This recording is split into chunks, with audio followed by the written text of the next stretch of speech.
रोजाना सबसे पहले अनुपमा सीरियल देखने के लिए हमारे चैनल को सब्सक्राइब करें। एपिसोड के स्टार्टिंग में हम देखते हैं अनु भारती के पास आती है तो भारती डर जाती है। अनु बोलती है कि भारती यहाँ पर हम ही हैं तो डर मत। जस्सी भी बोलती है कि हाँ भारती डर मत। भारती बोलती है कि अगर वो फिर से यहाँ पर वापस आ गया तो, और अगर वो नहीं आएगा ना तो वो खुद गुंडों को यहाँ भेज देगा। अनुताई मुझे बहुत ज़्यादा डर लग रहा है। अनु बोलती है हमें मुसीबत से तब तक डरना चाहिए जब तक वो हमारे सामने ना हो। जब मुसीबत सामने आ जाए ना तो हमें उसका डट कर सामना करना चाहिए। भारती बोलती है अनुताई वो यहाँ आ जाएगा। अनु बोलती है कि फ़िलहाल वो लॉकअप में है, कहीं नहीं आ पाएगा। भारती बोलती है लेकिन फिर भी मुझे बहुत डर लग रहा है। अनु बोलती है कि तू फिक्र मत कर, हम सब लोग तेरे साथ हैं। अनुताई जब भी मैं आँख बंद करती हूँ ना तो उसी का चेहरा सामने होता है। अगर टाइम पर आप नहीं पहुँचती ना तो शायद वो मुझे मार भी देता। अनु बोलती है कि बस कर, ऐसा कुछ नहीं होता। इधर हम रजनी को देखते हैं, वो अपने बेटे की नज़र उतारती है। रजनी उसको बोलती है कि तुझे क्या ही ज़रूरत थी हीरो बनने की। वरुण बोलता है कि आपने ही तो बोला था कि उस भारती का दिल जीतना है, और वैसे भी मुझे मौका मिला था तो मैंने उसकी हेल्प कर दी। रजनी बोलती है कि हाँ ये बात तो ठीक है, लेकिन अगर तुझे कुछ हो जाता तो। रजनी बोलती है अनु से बात करेगी और मुझे पता है भारती हाँ ही बोलेगी, ना नहीं कर पाएगी। और मैंने तो तेरी शेरवानी, तेरी पगड़ी सब कुछ तैयार कर रखा है। वरुण बोलता है मम्मी ये तो ठीक है, सब कुछ करने के बाद भी अगर चोल नहीं टूटा तो। रजनी वरुण के पास फाइल लेकर आती है और बोलती है कि तू फिक्र मत कर, चोल तो टूटेगा और इसकी जगह टावर जरूर बनेगा। रजनी बोलती है कि तू बस एक बार देखना, वो पेपर साइन हो जाएंगे ना तो उसके बाद शाही भी हमारी होगी और मात भी हमारी होगी। वो अनु है ना, वो कुछ भी नहीं कर पाएगी। इधर हम अनु को देखते हैं, वो भारती के पास लाइट्स लेकर आती है, उनको ऑन करती है तो वो लाइट्स चमक रही होती है। भारती बोलती है कि अनुताई ये क्या है। अनु बोलती है देखिए बैटरी है और ये लाइट्स है। जब मैंने बैटरी का बटन ऑन किया ना तभी ये लाइट्स ऑन हुई। और वैसे ही कभी कभी हमें अपनी ज़िंदगी में बटन ऑन करने होते हैं जिसकी वजह से हमारी लाइफ भी है ना वो चमकदार बन जाती है। अब देखो, कोई अगर बिना बात के हंसता है ना तो हम यही बोलते हैं कि देखो ये तो पागल है, बिना बात के ही हंस रहा है। लेकिन अगर कोई बिना बात के रोता है ना तो हम ये सोचते हैं कि देखो इसके जीवन में तो पता नहीं कितना सारा दुख होगा। हम अपने जीवन में सुख का कभी सम्मान नहीं करते, बस दुख को ही लेकर बैठ जाते हैं। हमें अपने सुख का सम्मान भी करना चाहिए। अनु बोलती है जब दुख हमारे जीवन में आता है ना तो हम उसको पकड़ कर बैठ जाते हैं, लेकिन हम अपने सुख को पकड़ कर नहीं बैठते हैं। सुख हमारे जीवन में काफ़ी प्रकार से आता है, कभी परिवार के रूप में, कभी किसी अनजान शख्स के रूप में, तो कभी प्यार के रूप में। भारती, रजनी ने अपने वरुण के लिए तुझे पसंद किया है और मुझे लगता है भारती वरुण है ना वो तुझे पसंद करता है। तभी जस्सी बोलती है कि ये भी वरुण को पसंद करती है। वैसे क्या बात है भारती, प्यार का इजहार भी नहीं हुआ और बात शादी तक भी पहुंच गई। जस्सी तो भारती के लिए बहुत ज़्यादा खुश हो जाती है।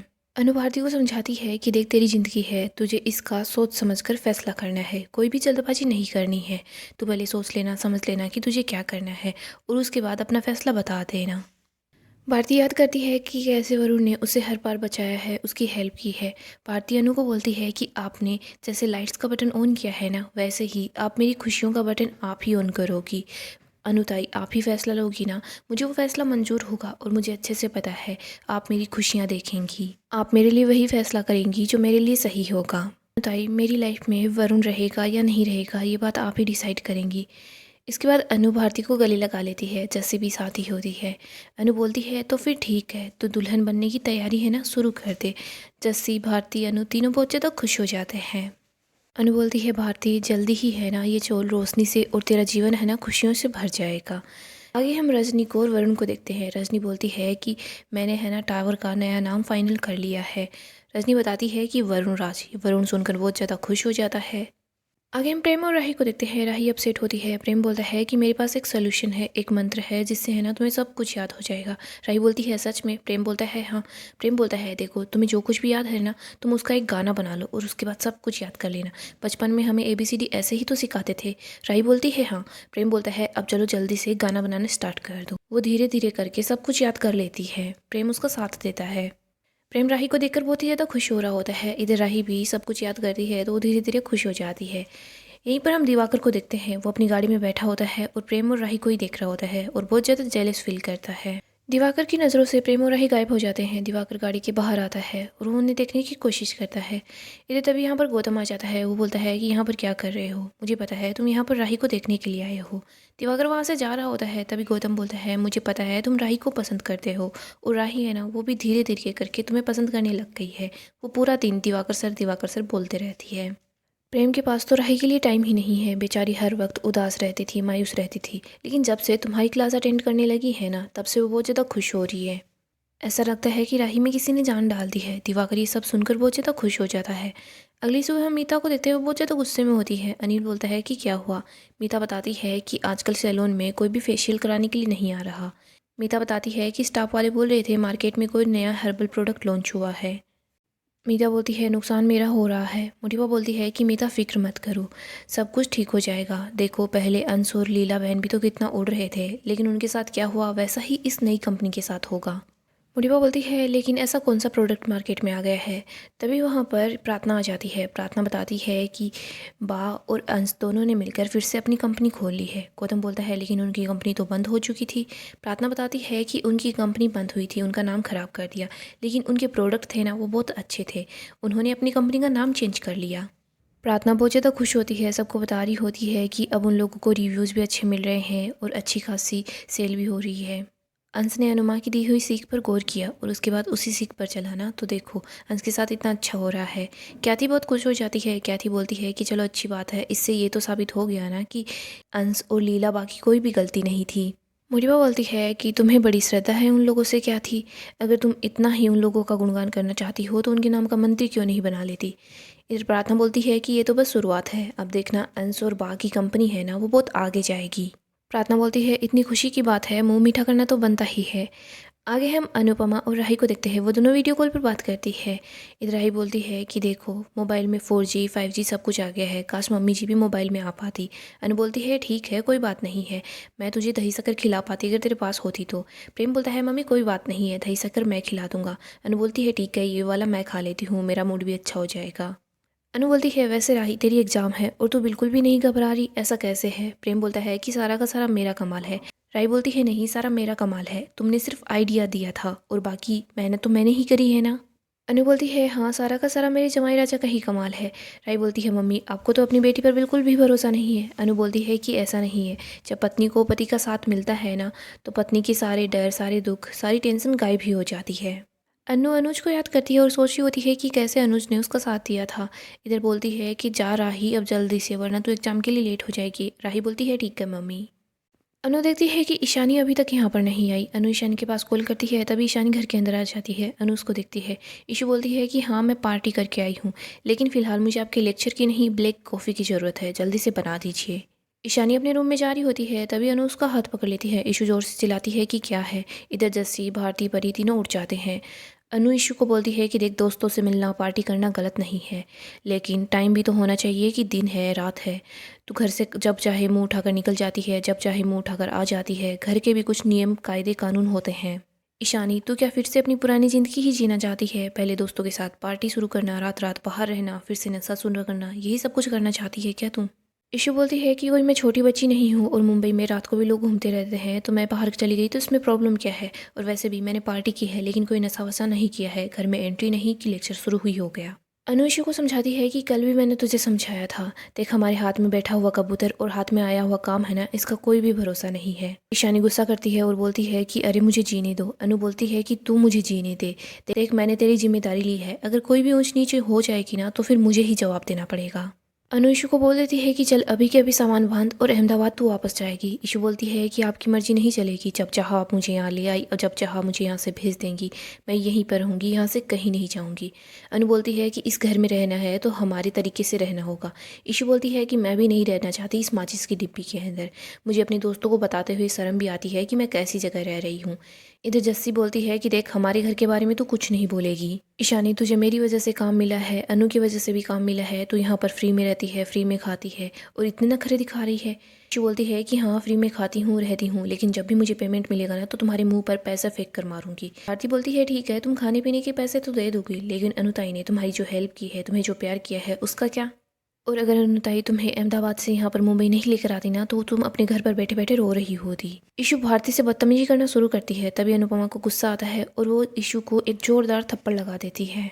अनु ईशू को बोलती है कि अभी के अभी हमारे घर से निकल जा, एक तो हमारे मंदिर जैसे घर में रहती है और यहाँ पर इतना बुरा कुछ बोलती रहती है, जा कहीं और जाकर रह ले। परी भारती जस्सी बोलते हैं कि अनु तू ये क्या कर रही है। अनु बोलती है कि देखो एक तो इनकी जिम्मेदारी लो, इनके लिए इतना सब कुछ करो, लेकिन ऊपर से मुझे ही कुछ सुनने को मिलता है। इन लोगों के लिए मैंने इतना कुछ किया है, लेकिन इन्होंने मेरे लिए क्या किया है।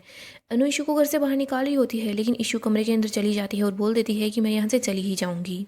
जस्सी बोलती है सुबह सुबह इस लड़की ने दिमाग ख़राब कर दिया। अनु बोलती है सॉरी। जस्सी बोलती है मैं तुम्हें नहीं बोल रही, तेरी उस बेवकूफ़ बेटी को बोल रही हूँ। आगे हम राही को देखते हैं, वो श्रीनाथ जी का आशीर्वाद ले लेती है। इसके बाद वो अपने सामने मोटिबा को देखती है। मोटिबा राही को देखकर अपना मुंह फेर लेती है। तभी राही मोटिबा के पैरों में गिर जाती है और बोलती है कि मोटिबा आज मेरा एग्जाम है, आपका आशीर्वाद लेना मेरे लिए बहुत ज़्यादा ज़रूरी है। मोटिबा बोलती है कि तुम आशीर्वाद ले रही हो या छीन रही हो। राही बोलती है कि आप कुछ भी मानो, लेकिन आपके आशीर्वाद के बगैर मैं फेल हो जाऊँगी। मोटिबा बोलती है ठीक है, तुम्हारा पेपर बहुत अच्छा होगा, सबसे अच्छा होगा, अब जल्दी से मेरे पैर छोड़ दो। राही पराग का भी आशीर्वाद ले लेती है। इधर मोटिबा बोलती है कि अच्छा हुआ आशीर्वाद ले लिया, ज़रूरत पड़ेगी ना। राही बोलती है मतलब। मोटिबा बोलती है मतलब जो घर के कामों से बचकर कॉलेज जाते हैं ना, वो मुश्किल से ही तो पास होते हैं। राही पराग को बोलती है कि आप मुंबई गए, मम्मी से मिले, मुझे बहुत अच्छा लगा। पराग बोलता है कि हम दोनों का बस आमना सामना हो गया था। राही बोलती है कि हाँ मुझे पता है। प्रेम बोलता है कि राही चले। राही बोलती है हाँ। इधर घर के सब लोग राही को ऑल द बेस्ट बोलते हैं। इधर हम गौतम को देखते हैं, उसके पास एक मैसेज आता है। उसके पास फ़ोटो आती है जिसमें रजनी और पराग साथ होते हैं।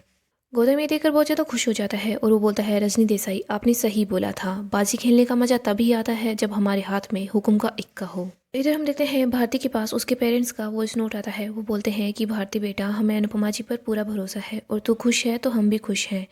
इधर हम देखते हैं अनु बोलती है कि उनको इस रिश्ते से कोई एतराज़ नहीं है। भारती बोलती है नहीं। सभी लोग बहुत ज़्यादा खुश हो जाते हैं। अनु, भारती, जस्सी, परी चारों मिलकर डांस करना शुरू कर देती हैं।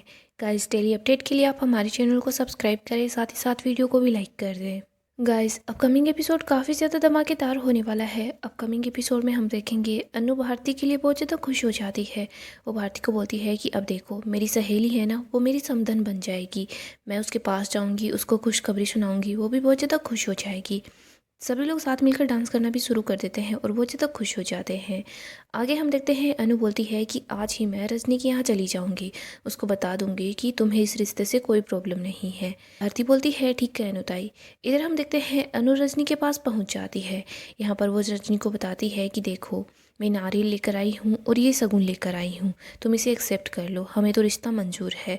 रजनी बोलती है कि चलो ये तो बहुत अच्छी बात हो गई है। रजनी बहुत ही ज़्यादा खुश हो जाती है। इधर वरुण भी खुश होता है। रजनी अनु को बोलती है कि वैसे तुमने वो पेपर्स पढ़ लिए क्या, उन पर सिग्नेचर कर दिए क्या। अनु बोलती है कि नहीं, अभी तक तो हमने उन्हें नहीं देखा। रजनी बोलती है कि देखो जल्दी ही उन्हें देख लेना, क्योंकि बाद में हम सब लोग मिलकर शादी की तैयारियों में भी तो बिजी हो जाएंगे। अनु बोलती है कि हाँ तुम ठीक बोल रही हो, मैं आज ही जाकर सभी चोल वालों को बोल दूंगी कि सब उन पेपर्स को पढ़ ले और उसके बाद हम लोग उन पर साइन कर भी लेंगे। रजनी बोलती है कि हाँ चलो बहुत अच्छी बात है। इधर हम देखते हैं अनु चोल में आ जाती है। वो सबको बोलती है कि हमें पेपर्स पढ़ लेने चाहिए, उन पर सिग्नेचर कर देने चाहिए। चोल के सभी लोग पेपर्स पर सिग्नेचर कर रहे होते हैं। इधर हम देखते हैं अनु रजनी के पास वीडियो कॉल करती है और उसको दिखाती है कि देखो हम सब लोग पेपर्स पर सिग्नेचर कर रहे हैं, तुम ये मेरी तरफ से शादी का शगुन ही मान लेना। अनु बोलती है कि ठीक है चलो, ये तो सब कुछ बहुत अच्छा हो जाएगा। इधर हम रजनी को देखते हैं, वो बहुत ज़्यादा खुश हो जाती है। वरुण को बोलती है कि देख पेपर्स पर सिग्नेचर हो ही रहे हैं, और वैसे भी उन सब लोगों के लिए जो सबसे बड़ा अपशगुन होगा ना, वो हमारे लिए सबसे बड़ा शगुन है। रजनी बहुत ज़्यादा खुश हो जाती है। वो बोलती है कि अब जल्दी ही हमारे पास तो खूब सारे पैसे आने वाले हैं। वरुण भी अपनी मम्मी के साथ बहुत ही ज़्यादा खुश होता है। दोनों मिलकर पार्टी करते हैं। इधर हम देखते हैं अनु को पता नहीं होता कि फ़िलहाल उसके साथ क्या होने वाला है। दूसरी तरफ हम राही को देखते हैं, उसका पेपर अच्छा हो जाता है, वो खुश हो जाती है। यहीं पर हम अंश को देखते हैं, उसकी कंपनी भी अच्छी चलने लग जाती है। गौतम सोच रहा होता है मुझे यही तो डाउट लग रहा था कि रजनी जी और पापा है ना, ये दोनों एक दूसरे को जानते हैं, और वैसे भी अब मेरे सामने सारा का सारा सच आ गया है। ये दोनों पहले एक दूसरे से प्यार करते थे और शायद हो सकता है कि मोटिबा की वजह से ही ये दोनों अलग हुए होंगे। सो दोस्तों नेक्स्ट एपिसोड तो काफ़ी ज़्यादा धमाकेदार होगा। अगर आपको अपडेट जानना पसंद है तो आप हमारे चैनल को सब्सक्राइब करें, साथ ही साथ वीडियो को भी लाइक कर दें।